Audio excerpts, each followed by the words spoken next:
இவங்க அப்ப நம்மளை நல்லா நம்ப வச்சு கழுத்தறுத்துட்டான். கேட்டதுக்கு மேலேயே நகை நட்டு வரதட்சணை சீர்சனத்தை ஏகத்துக்கு அண்டா அண்டாவா நிறைய செய்யும்போதே என் தங்கச்சி சொன்னான், அக்கா ஏதோ தப்பாக இருக்குது, பொண்ணை பற்றி நல்லா விசாரிச்சுக்கிட்டியான்னு கேட்டா. நான் தான் அதை காதில் வாங்காமல் விட்டுட்டேன். இப்போ எல்லாம் தெளிவாக தெரியுது இவ வண்டவாளம் தண்டவாளத்தில் ஏறின கதை. ஏம்மா, உனக்கு என்ன தெரியும்னு இப்படி கத்திக்கிட்டு இருக்க? யாரும் இங்க வண்டவாளமும் ஏறல, தண்டவாளமும் ஏறல. எதுவா இருந்தாலும் காலையில பேசிக்கலாம். நீ கூட்டம் போடாம கிளம்பு ஃபர்ஸ்ட். அடே கூறுகெட்ட கூட்டி பயலே, இவன் நேற்று ராத்திரி எவனையோ நம்பி ஓடி போய் ஏமாந்து வந்திருக்காடா. அவங்க அப்பா இவளை ரயில்வே ஸ்டேஷன்லேருந்து யாருக்கும் தெரியாமல் திரும்ப இழுத்துட்டு வந்திருக்கா மண்டபத்துக்கு. என்ன நடந்துச்சோ என்ன கன்றாவியோ யாருக்கு தெரியும்? ஒழுக்கம் கெட்டவ கூட நீ எதுக்கு குப்பை கொட்டணும்? தலையெழுத்தாடா உனக்கு? நம்ம குடும்பத்துக்கு இப்படி ஒரு அசிங்கம் தேவையா? அவங்க அப்பனை வர சொல்லியிருக்கேன். இதுக்கு ஒரு முடிவு கட்டாமல் எதுவும் நடக்கக்கூடாது சொல்லிட்டேன். ஏய், நீ வெளியில் வாடி. நல்லா சிங்காரிச்சு சபையில் வச்சு மூக்கறுத்துட்டீங்கல்ல குடும்பத்தோட. ஆத்தாடி ஆத்தா, என்ன ஒரு அமுக்குனி ஆட்டம் இருந்திருக்கா பாரு. என்ன இன்னும் இங்கேயே நின்றுட்டு இருக்க? வா, வெளியில வா.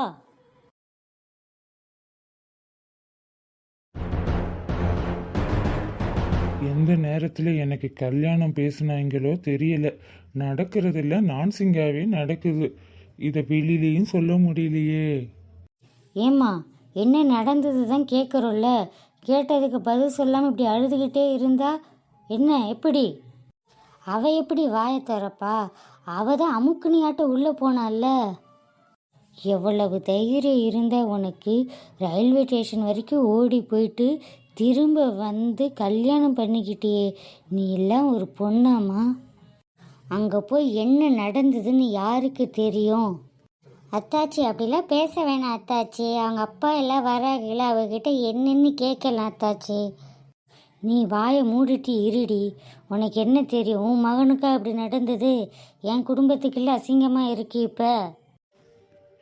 ஏம்மா தங்கச்சி, இங்க என்னதாம்மா நடந்துச்சு? ருக்குமணி வேற இப்படி கத்திக்கிட்டு இருக்கா. விடிஞ்சா கல்யாணம்ண்ணே. நைட்டு எவங்கூடையோ ஓடி போயிருக்காண்ணே. ரயில்வே ஸ்டேஷன் வரைக்கும் ஓடி போயிருக்காளாம். அது இப்போ தெரிஞ்சதுனால இப்போ இவ்வளோ பிரச்சனைண்ணே. யாரும்மா வந்து சொன்னா? இந்த இங்கேருந்து 2 வீடு தாண்டி இருக்குண்ணே. அந்த அம்மாவும் அவங்க வீட்டுக்காரரும் அவசரமாக வெளியூருக்கு போயிருப்பாங்க போல். நேற்று மதுவோட அப்பா அந்த பொறுக்கி அடித்து போட்டுட்டு அவளை ட்ரெயின்லேருந்து இறக்கி கூட்டிகிட்டு போகிறத, அவள் கண்ணை கசக்கிட்டே அவர் கூட போகிறதையும் பார்த்துருக்காங்க. நம்ம மது தான் நெப்போலியனை கட்டிக்க போகிறவன்னு அப்போ அவங்களுக்கு சரியாக தெரியாது போல். யாரோ ஒரு பொண்ணு வீட்டை விட்டு ஓடி வந்துருச்சுன்னு நினச்சிட்டாங்க போல். இப்போ கொஞ்ச நேரத்துக்கு முன்னாடி தான் ஊர்லேருந்து திரும்பி வந்திருக்காங்க. பக்கத்து வீட்டம்மா காலையில் கல்யாணத்துக்கு வர முடியலன்ட்டு பொண்ணு மாப்பிள்ளையை பார்த்துட்டு போவோம்னு நம்ம வீட்டுக்கு வந்திருக்காங்க. 8 மணிக்குள்ளே ஐயர் நேரம் குறித்து கொடுத்ததால சாந்தி முகூர்த்தத்துக்கு பொண்ணையும் மாப்பிள்ளையும் நம்ம உள்ளே அனுப்பி வச்சோன்னு ருக்குமணி அம்மா சொல்லிட்டாங்கண்ணே. அடாடே, பொண்ணு மாப்பிள்ளையை பார்க்க முடியாமல் போச்சுன்னுக்கு வருத்தமாக இருந்தது. சரி, காலையில் வந்து பார்த்துக்கிறேன் அப்படின்னு சொல்லி கிளம்பிடுச்சுண்ணே. அதுக்கப்புறம் என்ன ஆச்சுன்னு தெரியல, ருக்குமணி அம்மா இப்படி கத்திட்டு இருக்காங்க.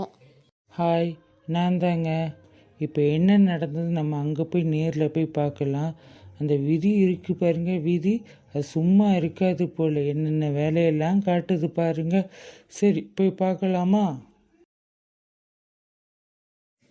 அப்பு, மருமகனே, கல்யாணம் இங்கே வாப்பு. பொழுதோட கல்யாணக்காரவங்க வீட்லேயே கிடந்து புழுக்க வேலை பார்த்துட்டு இருக்கியாக்கும். ஆமாத்த, நண்பன் கல்யாணம்னா நம்ம தானே எல்லா வேலையும் இழுத்து போட்டு செய்யணும். ஊருக்கெல்லாம் ஊழியம் பார்க்குற உனக்கு ஒரு பொண்ணு அமைய மாட்டேங்குதே பாரு. நீ தான் எனக்கு அத்தைக்காரியாச்சே, நீயாச்சும் எனக்கு ஒரு பொண்ணை பெற்று கொடுக்க கூடாதா? ஆமாண்டா, இந்த வயசுக்கு மேலே பொண்ணு பெற்று உனக்கு தரேன். நீ அதுக்கு ஆய் கழுவத்தான் முடியும், வேற ஒன்றும் பண்ண முடியாது. ஆக புள்ள பெத்துக்க நீ ரெடியா தான் இருக்க, அப்படித்தானே? வாயிலேயே போட போறேன் பாரு. போடா, உங்க ஆத்தா உன்னைத்தான் தேடிக்கிட்டு திரிஞ்சா. போ. ரோட்டில் போகிறவனை வாடா மருமகனேன்னு கூப்பிட்டு வச்சு மூக்க உடைச்சி இழுத்துட்டு இப்போ விரட்டுற பாத்தியா நீ? சரி, நீ ஏன் நம்ம நெப்பு கல்யாணத்துக்கு வரல? உங்க மாமா வழியில ஒரு தூரத்து சொந்தம் தவறிடுச்சு. அதான் நானும் மாமாவும் அங்க போயிட்டோம். நம்ம நெப்போலியனுக்கு வாச்ச பொண்ணு எப்படி இருக்கான்னு பார்ப்போன்னு வீட்டுக்கு போனேன். அதுக்குள்ள ராத்திரிக்கு அனுப்பி வச்சிட்டாங்களாம். சரி, காலையில பார்த்துட்டு மொய் செஞ்சிருவோன்னு வந்துட்டேன்டா. ஏண்டா, பொண்ணு பார்க்க எப்படி இருக்கா? நல்ல பொண்ணா? நம்ம நெப்போலியனுக்கு ஏத்த போல அம்சமா இருப்பாளா? ஏன் அத்தை உனக்கு அந்த பொண்ணை பார்க்கணும் அவ்வளவுதானே? கல்யாணம் நடக்கும்போது நான் ஒரு ஃபோட்டோ எடுத்திருக்கேன். இங்கே பாரு, ஜோடி பொறுத்து எப்படி இருக்குன்னு நீ பார்த்து சொல்லு. என்ன அத்தை, ஜோடி பொருத்தம் எப்படி இருக்கு? இது இது நம்ம நெப்போலியனை கட்டியிருக்க பொண்ணாடா? இப்படி ஜோடியாக பார்த்துட்டு நெப்போலியனை கட்டியிருக்க பொண்ணான்னு கேட்டால் என்ன கதை உனக்கு?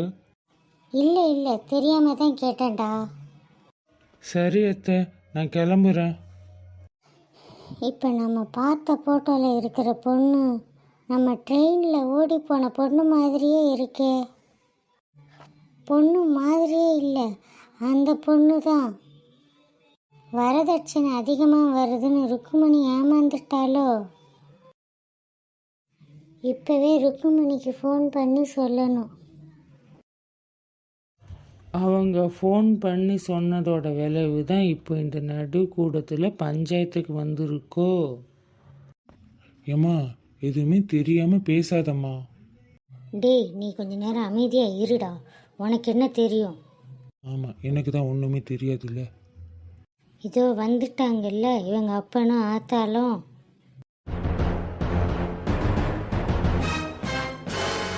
இங்கே பாருங்க, என்ன இது பித்தலாட்டமாக இருக்குது? என்ன பொண்ணு பெற்று வச்சிருக்கீங்க? கல்யாணத்தன்னைக்கு மண்டபத்தை விட்டு ஒருத்தி எவன் கூடவோ ஓடி போகிறான்னா அவளுக்கு எம்புட்டு தின்னக்க இருக்கணும். இந்த மாதிரி ஒழுக்கங்கெட்ட பொண்ணு எங்கள் குடும்பத்துக்கு தேவையே இல்லைங்க. இப்போவே கூட்டிகிட்டு போயிருங்க. நீங்கள் கொடுத்த வரதட்சணை சீர்சனத்தி எல்லாத்தையும் சரி பார்த்து எடுத்துக்கோங்க. டே நெப்போலியா, அந்த வாட்சு செயின் எல்லாம் கழட்டி கொடுடா அவர்கிட்ட. ஒரு நிமிஷங்க, உங்கள் பஞ்சாயத்துக்குள்ள நாங்களும் வரலாமுங்களா? இவனுங்களா? ஐயையோ, இருக்கிற 7:30 போதாதுன்னு இவனுங்க வேற வந்துட்டாங்களே. தெருவில் செவனேன்னு நிற்கிற தேரை இழுத்து ஊர்வலத்தில் விட்டுருவானுங்களே, படுபாவிங்க. இப்போ என்ன செய்ய காத்துட்ருக்கானுங்களோ தெரியலையேடா சாமி. ஏன் அம்மனி, இப்போ எதுக்கு நீ அழுதுட்டு இருக்க? நடந்த உண்மையை இதே நடந்துச்சுன்னு பட்டு புட்டுன்னு சொல்லிட வேண்டியதானே? ஏன் மச்சி, பாவம் தங்கச்சி அம்மனி தான் அழுகுது. எல்லாத்துக்கும் காரணம் நீதான்னு நீயாச்சும் தேங்காய் உடைக்கிற மாதிரி உடைக்க வேண்டியது தானே எல்லார்கிட்டேயும். அதான் உடைக்கிறதுக்குன்னே நீ ஒருத்தன் இருக்கியே. எதை உடைக்க வந்தியோ அதை உடைச்சி கவுத்துட்டு போய் தொலை. ஏன்டா இப்போ ஏன் முதுகில் அடிச்ச? என்ன மச்சி இப்படி இருக்க நீ? நான் அப்போவே சொன்னேன் அதெல்லாம் வேண்டாமுடான்னு. இப்போ பாரு, பாவம் உன்னால் தங்கச்சி அம்மனி பேர் கெட்டு போச்சா இல்லையா? வேணாம்னு நான் தானடா சொன்னேன். நீ தானடா அடம் பிடிச்சி அவளை ட்ரெயினில் ஏற்றி விட்ட. ஏற்றியும் விட்டு இறக்கியும் விட்டு இப்போ வந்து நாயச மாதிரி பேசுகிறானே. இந்த கொடுமையை எங்கே போய் சொல்லுவேன் நான்? சரி சரி, எல்லாத்தையும் ஒன்று விடாமல் அம்மா கிட்ட சொல்லிடு. தலைக்கு மேலே வெள்ளம் போயாச்சு. இனி ஜான் போனா என்ன, மூலம் போனா என்ன? மூலம் தானே. நீங்கெல்லாம் ஆளுக்கு படுத்துகிற பாட்டுக்கு உடம்பு சூடாகி மூளை குழம்பாகி மூலம் பௌத்திரம் எல்லாமே வந்துடும் எனக்கு. மாப்ஸு, அது மூலம் இல்லைடா, முழம். சொல்லுற பழமொழியை தெளிவாக சொல்லு. அட நீ ஒருத்த மாம்சு, எல்லாத்தையும் தெளிவு பார்ப்ப. ஆனால் நீ மட்டும் தெளிவாக நிற்க மாட்ட. பழமொழி சொன்னால் கேட்டுக்கணும். பிழை திருத்தமெல்லாம் செய்யக்கூடாது. மச்சி, நீ சொல்லு மச்சி. நடந்தது எல்லாத்தையும் அப்படியே சொல்லு. அம்மா கிட்ட திட்ட மாட்டாங்க, நான் பார்த்துக்கிறேன். திருடனுக்கு தேல் கொட்டின மாதிரி இருக்கு எனக்கு. ஐயோ, மூதேவி ஏதோ பிளானோட தானே வந்திருக்க, அது என்ன ஏதுன்னு தெரியாம நான் என்னத்த சொல்லுவேனோ.